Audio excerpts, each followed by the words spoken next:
Welcome to Educare NB. Parts of speech.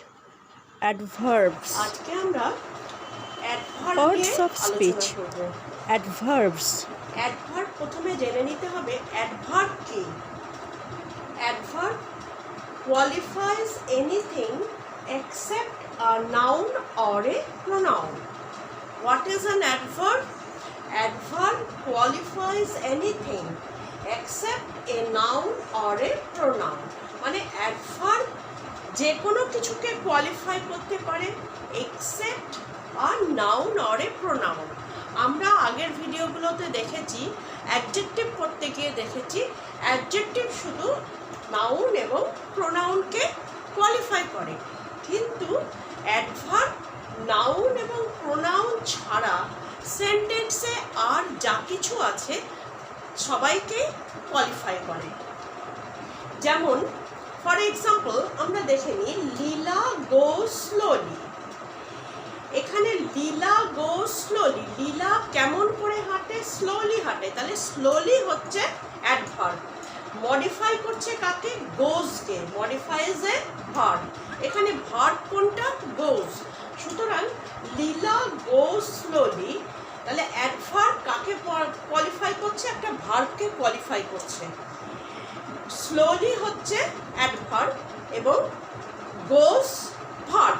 সুতরাং গোজকে আমি যদি প্রশ্ন করি যে লীলা কেমন করে যায়, গোজ হাউ, গোজ আনসার দেবে এখানে লীলা গোজ স্লোলি।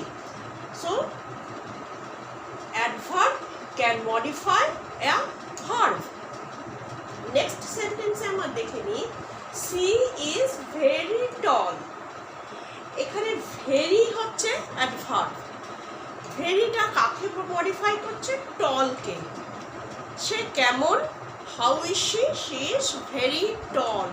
টলটা কি? এখানে টল হচ্ছে adjective, tall is an adjective, কারণ tall is modifying a pronoun.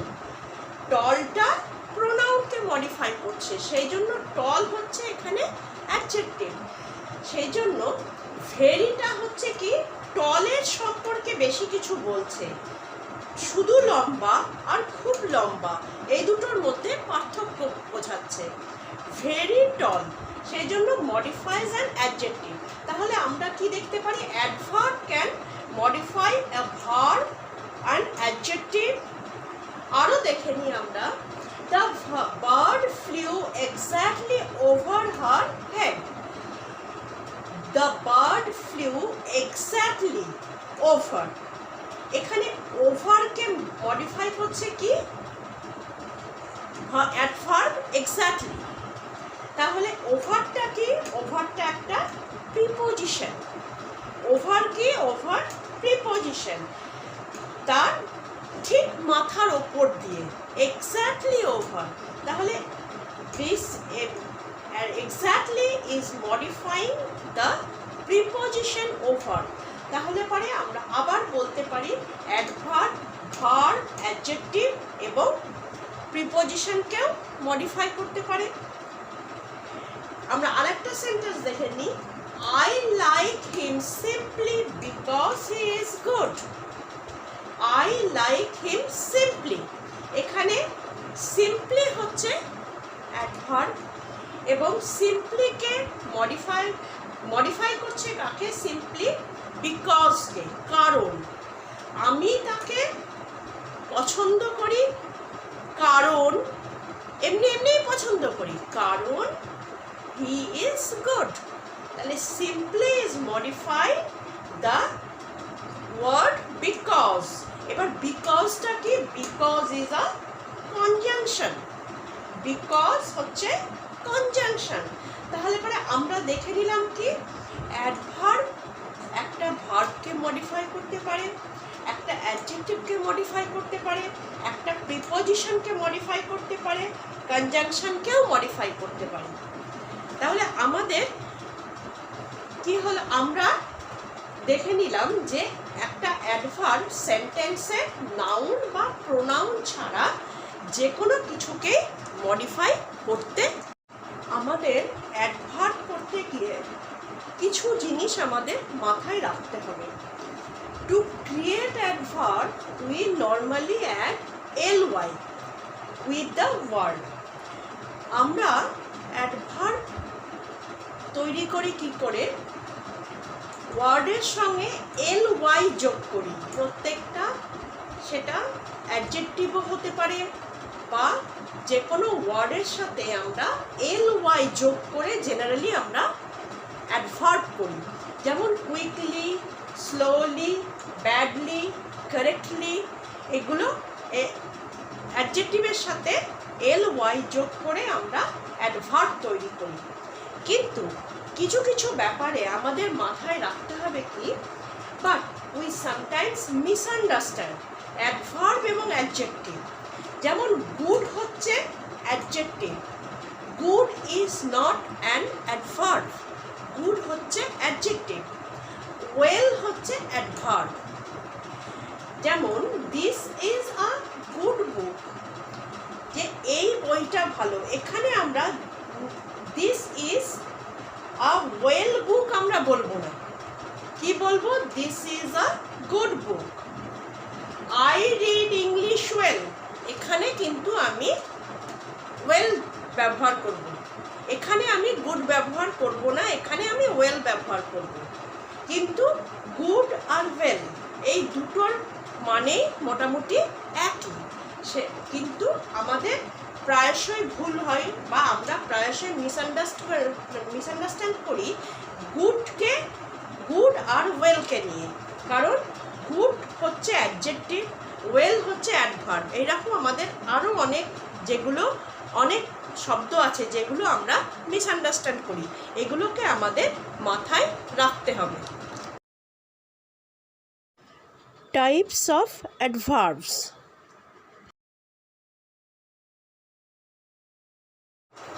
এবার আমরা দেখে নেব অ্যাডভার্ব কত রকমের হয়। Types of adverb. অ্যাডভার্ব কত রকমের হয়? 9 রকমের হয়। 1 2 3 4 5 6 7 8 9। Adverb of time, adverb of place, adverb of manner, adverb of number, adverb of degree, adverb of reason, adverb of purpose, adverb of condition, adverb of contrast. এই 9 রকমের adverb হয়। টাইমের ক্ষেত্রে কি কি আসে? টাইমের ক্ষেত্রে আসে নাও, দেন, সুন, আর্লি, এইগুলো। প্লেসের ক্ষেত্রে কি কি আসে? হেয়ার, দেয়ার, নিয়ার, ফার, এই সমস্ত জিনিসগুলো প্লেসের ক্ষেত্রে আসে। নাম্বার 3 ম্যানার হচ্ছে slowly, quickly, badly. Number 4 number হচ্ছে once, twice, often, always, never. ডিগ্রির ক্ষেত্রে আসে মাচ, ভেরি, পার্টলি, এগুলো। রিজনের ক্ষেত্রে অ্যাজ, সো, বিকজ। পারপাসের ক্ষেত্রে সো, সো দ্যাট। কন্ডিশনের ক্ষেত্রে আনলেস, আনটিল, এই সমস্ত জিনিসগুলো আসে। এবং লাস্ট কন্ট্রাস্টের ক্ষেত্রে দো, অলদো। তাহলে এই হচ্ছে আমাদের অ্যাডভার্ব। অ্যাডভার্ব সম্পর্কে আমরা আরও আলাদা করে বিস্তারিতভাবে পড়ব আমাদের নেক্সট ভিডিওগুলোতে।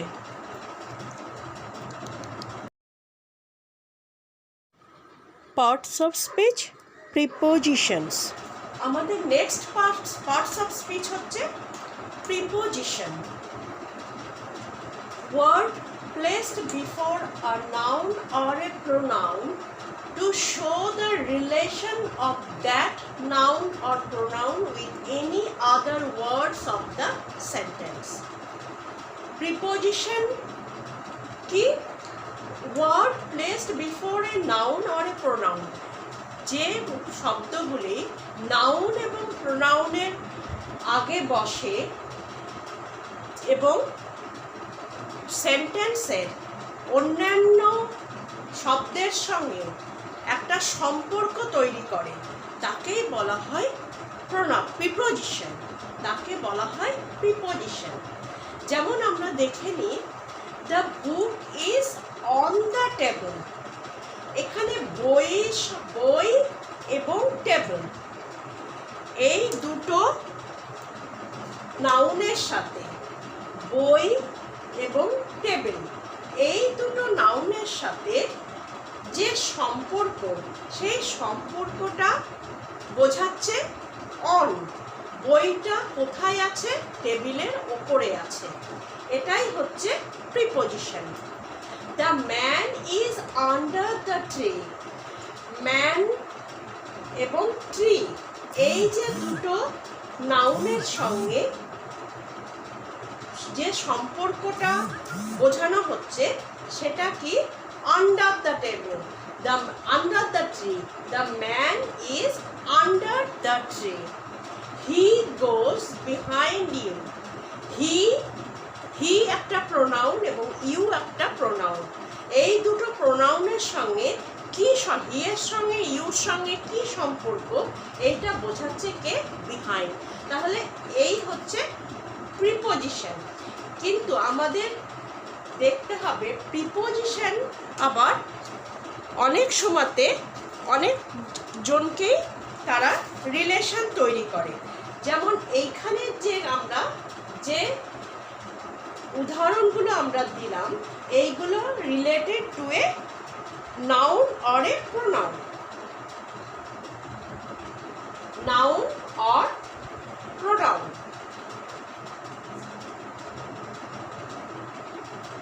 এইখানের এই যে আমরা উদাহরণগুলো, the book is on the table, the man is under the tree, he goes behind you, এই যে এক্সাম্পলগুলো আমরা দেখলাম, এইগুলো হচ্ছে আমাদের নাউন বা প্রোনাউনের সঙ্গে রিলেটেড করছে। কিন্তু প্রিপোজিশন অন্যান্য আরও শব্দের সঙ্গেও, সেন্টেন্সের অন্যান্য শব্দের সঙ্গেও রিলেশন তৈরি করে। সেটা আমরা দেখে নেব।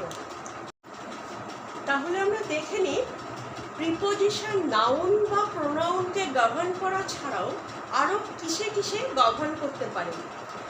Preposition may govern other parts of the speech. Parts of স্পিচের, একটা সেন্টেন্সের পার্টস অফ স্পিচের অন্যান্য পার্টস অফ স্পিচগুলোকেও গভর্ন করতে পারে। যেমন he walks about from here to there. এখানে হেয়ার আর দেয়ার অ্যাডভার্ব, কিন্তু ফ্রম আর টু হচ্ছে প্রিপোজিশন। তাহলে কাকে গভর্ন করছে? অ্যাডভার্বকে গভর্ন করছে। I have heard of this before নাও।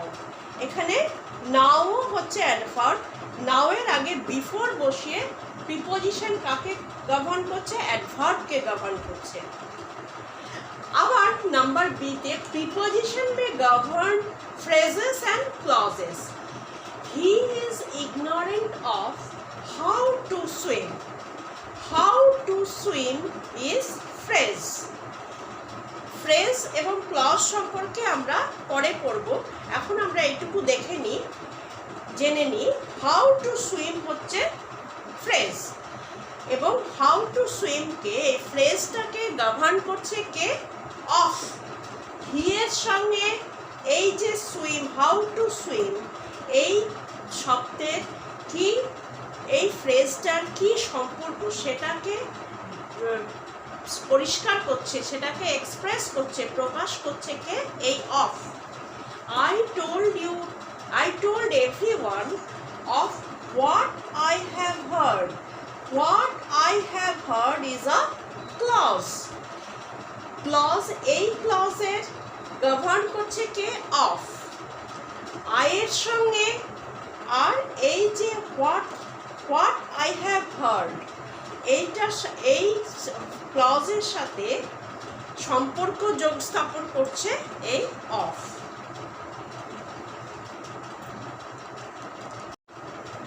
এবার আমরা দেখে নেব types of preposition. Types of preposition কতগুলো? 8 রকমের প্রিপোজিশন আমরা দেখতে পাই। Preposition of time, place, manner, agent or instrument, measure, source, movement, possession. এই প্রত্যেকটা টাইপস অফ প্রিপোজিশন আমরা আলাদা আলাদা করে পরে আলোচনা করব। আজ আমরা এইটুকুই দেখে নেব যে প্রিপোজিশনের কতগুলো টাইপস আছে। এর পরের ভিডিওগুলোতে আমরা প্রত্যেকটা পার্টস অফ স্পিচ আলাদা আলাদা করে ডিটেলসে